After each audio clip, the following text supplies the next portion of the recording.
Going on, guys? It's Louis here, back with another Firo video.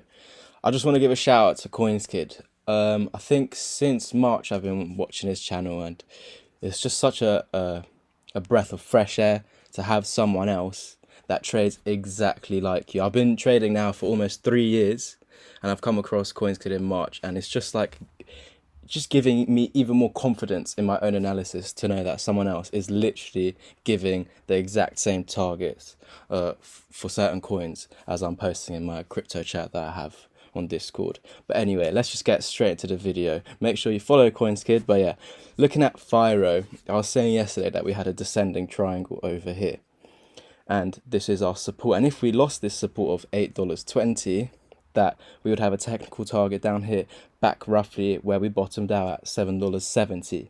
However, we broke out of the descending triangle, and the strength of Firo managed to push price back above $8.20. And right now what we're seeing is potentially this coming into play, this previous resistance coming into play as support. So what we'd like to see in the next 22 minutes is for this candle to close outside the pink line. To be honest, guys, as long as you're holding $8.20, we should be good to carry on up. I was also saying that we have this double bottom in play. So here, and then once you break this neckline at 9.75, you got a technical target here at $11.70. But one thing I failed to mention, guys, yesterday, because I'll explain why I didn't mention it, but let's show you. There is this humongous descending triangle that we need to watch out for. And this has got a technical target, I think, down at around $5. Let me just check. Whoops, sorry about that. So yeah, so we got a technical target down at around $4.90. Now, guys, if you've noticed, a lot of these bearish targets are not getting met because of the power of Firo. But not only this, it's all on Bitcoin. If Bitcoin's going down and everything's following, if Bitcoin decides to turn back around and go up, everything will follow. If you look at the Bitcoin chart, there's so many rising wedges that are not meeting the bearish targets. And so that's what's potentially going to keep on happening in this bull run, because we're in a bull run. Usually in a bull run, you have a lot of bear traps. You have a lot of bearish patterns with technical targets to the downside. But because of the strength in Bitcoin and cryptos, because we're in a bull market, targets are not met and can come short of the target. And this is not always, this is sometimes, but especially when you're in a bull market. The opposite for a bear market. So yeah, you got a technical target down here. You actually fell out of this and fell back and broke back in, and now you're holding this as support. So this is the level that I want to see held. So what else I'm seeing in the short term over here? Well, before we look at that, just like this video and subscribe, please, and leave down a comment. Literally ask me anything, guys. Ask me anything. I really want this community to get going. Make sure you're following me on my Twitter, Louis_crypto. And yeah, just before we dive into this next pattern, I just want to say, when we're in a consolidation period like this, the worst thing to look at are the moving averages. So we're going to turn them off, guys, because we do not need them in consolidation. They're only going to confuse you. You're going to have bullish, bearish, bullish, bearish, bullish, bearish crosses, and it's just going to confuse you. So all we want to do is look at price action for what it is, because that's all you need, really. So as long as you're keeping higher lows, which we are, low, higher lows, you're in an uptrend, my friend. So this short-term pattern that I'm seeing is a potential double bottom over here. So this would be our neckline. And actually earlier we broke above it. However, I was very certain when we did break above that I was going to fall back down to support at $8.20. This was early morning. So yeah, we broke above, which meant that the pattern was in play. But then it got invalidated because you broke back below the neckline of it. So what I want to see is Firo break this level here at $8.60. If we see Firo break above $8.60, close the candle above $8.60 and can hold it as support or find support above $8.60, then we have a technical target at $9.45. Now, I had someone on my Twitter asking, Louis, when we meet your targets, where do we fall down to? So if we're not in consolidation, which we won't be when we're going up, the moving averages are going to be your friend, the 20. Look for the 20 as an area of support when we come back down. But now we get that we've got a technical target here. What I can tell you guys, if we look over here, what happened when we pushed above this resistance. We got to the exact technical target over here.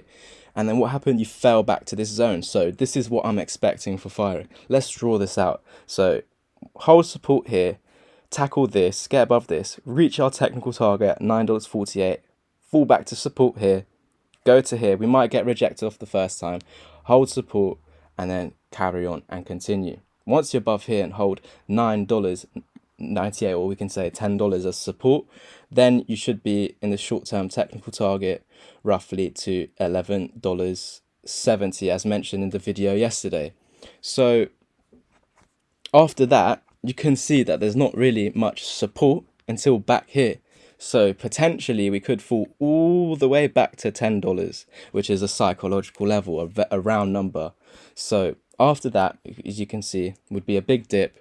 We probably carry on. A lot of people at this moment would say this is a massive M pattern. But remember, guys, an M pattern is only in play once you break the neckline. Sorry, this neckline here. So that would only come into play if you came down all the way to here and then broke below this zone. Then you'd go down.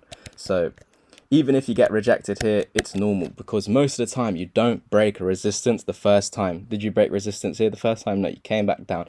And I've called every single level since here. I actually started making my Firo videos on this green candle, and I said when this comes down, you're going to find support at $8.20. Then we pumped up, and when we came down here, I said we're going to find support at $8.20. And if you lose $8.20, I said you're going to find support on $7.70. So everything is playing out. And if I just draw these squiggly lines over the charts, you can see a massive W pattern. Can you see that? So all it is this resistance point over here. Hold $8.20 support, and then you break above $9, essentially hold that support, and then we're good to go.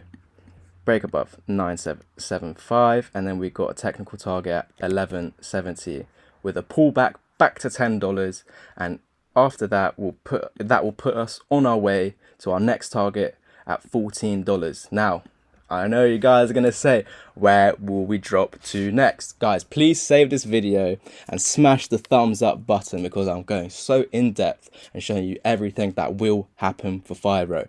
So once we get to $14.50, we will definitely pull back to the swing high here. If you don't come back to this swing high, you're going to find a level of support above it, and that could be a psychological number like $12. So it could be in and around here where you find support. But most of the time, once you form a new swing high, you fall back to the previous one and hold that as support. So that's what I'll be anticipating, for us to come back down to around $11.35. Can you see that now that we're up here, you're above this level of $10? And when you get above $10, you also have a target at 16. So once you hold 11.32, we could see a pump to 16. Where was our technical target? Another technical target when we broke above 10, 14. So, and that's your swing high here. So what could happen is you come back to this. You just got so many technical targets, getting ridiculous. But yeah, after that, we could see a pump all the way to 30 and drop back to either here or here, around $19 to $20. And after that, once we break above 30, your next target is 94. We will obviously stop here.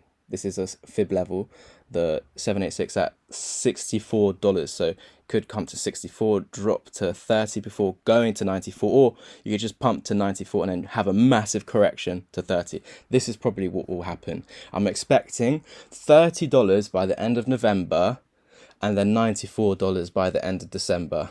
Guys, literally, if you want to get into Firo, it's on Binance. I'll leave the link below to the how to buy Firo video on Binance, and I'll also leave a link below to CoinsKid's page. Guys, literally, all I'm trying to do is grab CoinsKid attention. Yeah, make sure you follow him. And yeah, this is what I'm expecting for Firo. Listen, guys, $30 for November, 94 for the end of December / start of January. If that's not met, let's just push that back 1 month. Once we get to 94, I'm expecting a pullback to 30, and then from there, we need to try and tackle the all-time high at $167. Let's look at the daily time frame. So yeah, that's looking very parabolic. Obviously, that's what we want at the end of a bull run. And then let's say from $167, we could have a pullback to this swing high at 94, could come back to 64, but let's say that it's going to find support on the swing high, maybe 94 to 90, because 90 is a psychological level.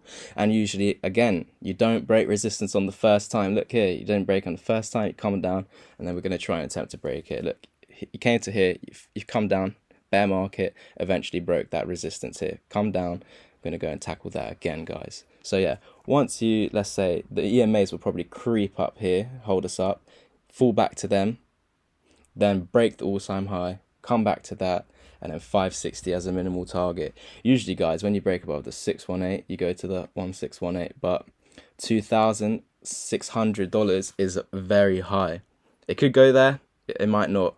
Let's say 560 as our minimal target. And when we find support after, let's say we come back to the swing high, let's take it from there. And from here, this is where I'll say if we hold this level, if we hold the previous all-time high over here at 167, then we can look at targets higher up. Perfect, guys. I really hope you enjoyed that video. Smash the thumbs up button. Look at all the links down below. Follow me on my Twitter. Follow me on my Instagram at LouisFX. At LouisF_. Perfect, guys. I hope you enjoyed that. I'll see you in the next one. And as always, peace.